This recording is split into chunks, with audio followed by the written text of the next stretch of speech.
It's 8:30. Good morning. I'm Ian Crouch with Hunter News. A heated argument between a young couple has turned violent, with a 20-year-old man allegedly stabbed in the torso by his girlfriend at Thornton. Police say they arrived at the couple's government road home yesterday afternoon to see the man running next door for help and the woman standing nearby still holding a large kitchen knife.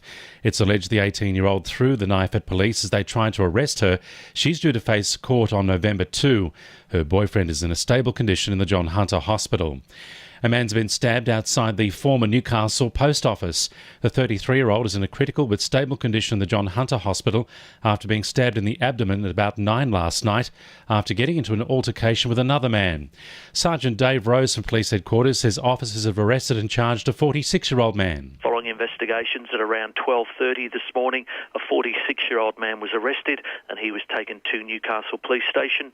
He's since been charged with wounding with intent to cause grievous bodily harm. He's been refused bail. It's expected he will appear at Newcastle Local Court later today. It's believed the men were known to each other. Dungog's new mayor, Tracy Norman, says a unanimous vote by councillors to pursue fresh merger talks with Port Stephens follows a survey of residents. Residents were polled during the recent council elections, with just over 55% supporting a link with Port Stephens. However, Port Stephens Mayor Brian Palmer is still opposed to a merger, but says he'd be happy to look at ways the two councils can work more closely together. The state government is rolling a program out to Lake Macquarie to make it easier for victims of domestic and family violence to get support.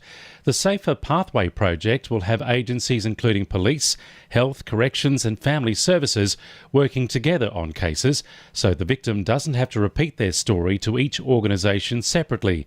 Parliamentary Secretary for the Hunter, Scott McDonald, says the program will start in Lake Macquarie in March next year. Safer Pathways has been rolled out across the state. We've already got a couple on the Central Coast, moving into Lake Macquarie Area Command now.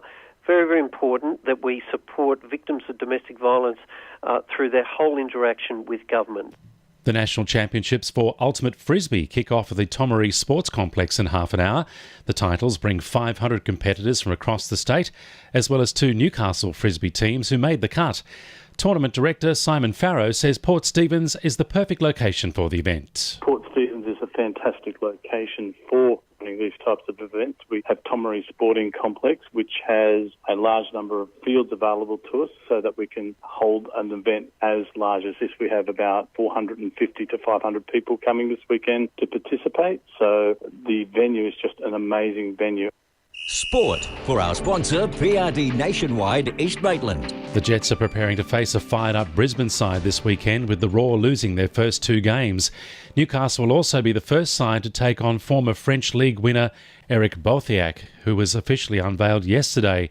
Left-back Ivan Bachika is set to come face-to-face with the experienced winger and says he's up for the challenge. You know, they're always dangerous, the Raw.